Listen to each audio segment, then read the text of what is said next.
Welcome back everybody to episode 15 in this series where I'm playing Dartbot from level 1 all the way up to level 18, and in each episode sharing with you my thoughts, opinions, lessons, hints, tips, things that I've learned from playing, as I always say, the best game in the world. Today I'm going to talk to you about whether I think it's worth you getting a darts coach. We'll talk about the pros, we'll talk about the cons, and I'll unearth probably a few things that maybe you've not thought of before. In the meantime, we've got a match on our hands here. It's 7-7 against Dartbot. This is game 15, so the games are getting very hard. We've got to play our absolute very best to have a chance.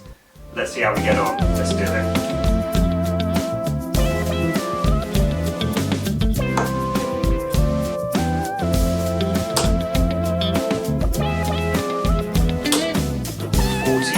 Slow start. Actually, we've been in recent episodes, if you've been following along since the start, we've been playing really well. I think doing this series has actually helped.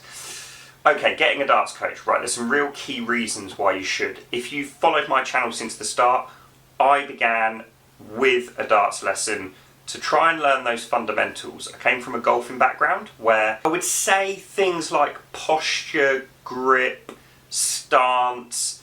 The fundamentals are the same to some extent, okay? Obviously, in both sports, you get unique approaches. Nobody actually swings a golf club or throws the dart exactly the same way. You only need to watch the PDC to see that there's many different ways to skin this tungsten cat. However, coming from golf and understanding that if you don't know the fundamentals, or what is the on paper fundamentals, or what your flaws are in your throw or in your grip or those type of things, you're already starting in a place of weakness. And I knew from golf it's harder to unlearn bad habits rather than try and get into good habits earlier on.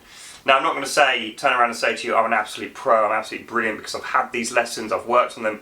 I am still working on them. I will continue to work on them, hopefully for as long as my fingers and arm and shoulder lets me do it. But I do believe that getting a grounding at the start has helped me on my journey. And for me, as someone in the future that's looking to coach in this space and looking to work with players mentally, physically, technically, I'm an absolute nerd and geek to the mechanics of throwing a dart and performance in these execution-based sports.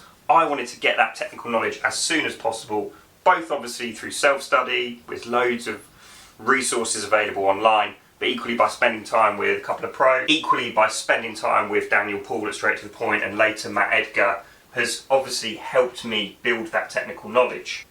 Not like that.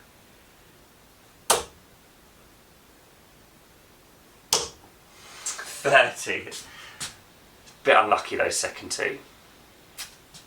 Or is it? They missed.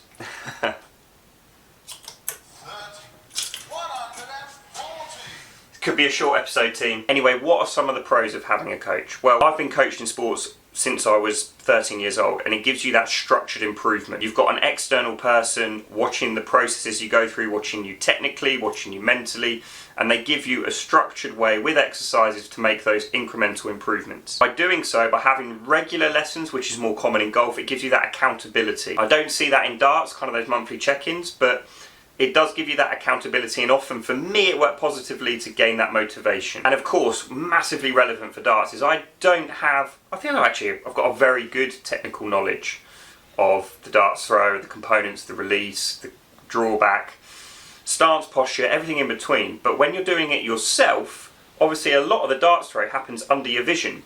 So you can't actually see what you're doing, and it happens, a split second. So having somebody externally watching you will certainly help you make the appropriate changes to your throw, to your darts, to the way that you go about your business, which when you're self-tutoring is very hard to do because you're relying on your feelings. And as we all know, what you feel like you do and what you actually do are very different things. And I'll give you a little test to do to prove this theory. Go and stand at your oche right now and try and throw the dart, stand and throw, and do a perfect impression of Phil Taylor and record it.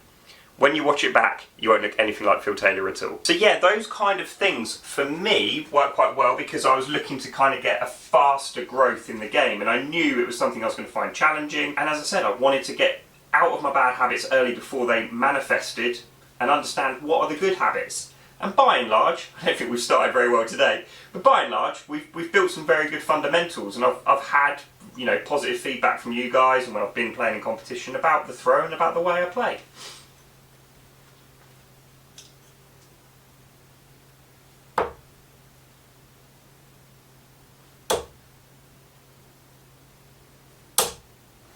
better darts, but they're not adding up as we want them to.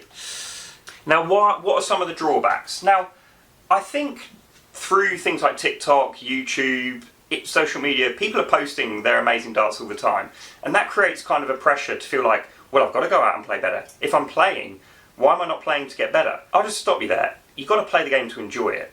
Now, I know, and I've talked about this before, in Maslow's hierarchy of needs, I reached the peak, the summit, which is self-actualization mentally, when I feel like I'm striving towards something. And at the moment in my life, I'm striving towards becoming a better darts player and to absorb as much knowledge and help people enter and learn and play darts.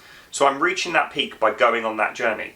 But you might not. You might self-actualize by the social side, which I obviously do, but you might be somebody that just wants to play for fun. You just want to get in maybe into your bedroom or your shed, as we are here, and play some online games. You might want to go and play in your pub team every Monday. You might want to just go down the pub with your mate, your dad, whoever, and play every now and again. It really doesn't matter. You've got to know your reasons, and if your reason is, oh, I just want to have a bit of a good time and have a few beers, that's actually equally as fine as somebody that wants to get better. There's no point going to get a lesson, as you wouldn't get the value from the lesson because it doesn't align with your values and what you want to achieve in the game. Secondly, I do want to touch on this, it isn't cheap, and the reason it isn't cheap, and you can go online and go to the websites of the two guys that I quoted earlier, straight to the point darts and Matt Edgar, and you can get an idea of the pricing, but the reason for that is there's only a small pool of really highly qualified, competent coaches, I think, in the market, and they're the two that I've used. If you want to plug or you know anybody else that you think is of good value that you've used, feel free to tag them in the comments. But I think because it's a small pool, they're very busy. They've got packed out schedules. I saw Dan flying off to America, Matt Edgar's obviously on tour and travelling with Sky. You know, a very niche example, right? It's just two people, but I think good coaches are in high demand. So it is difficult to get hold of them, and ultimately when demand is higher than supply, you can put your price up. Can't blame them. And that can be compounded, and this is where I'm probably going a little bit wrong, with a little bit of an over-reliance. Because I'm quite technically educated in the darts throw, I'm thinking about it over the top. I'm actually doing it during this leg. I felt myself do it in the second throw when the first dart was really, really bad. Really low. Was it the first throw? I can't remember. One of my first darts went really low, and I was like, right, I know why that is. And then I was stood there throwing and thinking about, you know, adding a little bit of speed properly through a release rather than what we talked about in episode 3. So I'm thinking technically, when you're in the execution zone, you just want to execute. You just want to go shoot at the board and try and score the best score that you can. You'll want to know what I mean by the execution zone, I'll just put the link to the video right here. So there can be an over-reliance, it's not always necessary. And the final thing is, unfortunately, plateaus, which I might be at, I'm not sure, hopefully not, we'll keep working, but plateaus are still going to happen.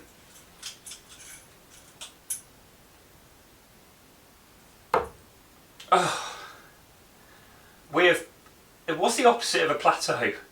In a negative way. That's what we've done today. Come on, Matt.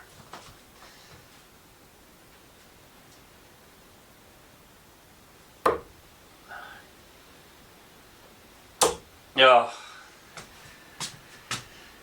I will always show you my truthful darts, and we've had 15 dart legs, we've had an 100 average, we've been amazing. But you wouldn't believe it if this is the first video of mine that you've seen. That is darts, ladies and gentlemen. Oh, and he hasn't finished, so I'm going to have to throw again. So let me see if I can put 3 good darts together. I think because I'm really passionate about coaching in general, not necessarily darts, I like coaching darts and some of the people in the DML community that I've been helping, but I like coaching and supporting people generally. So I was really excited to talk about this video, and maybe that's distracted me a little bit from executing. That's my excuse. We've heard them all. There's another one.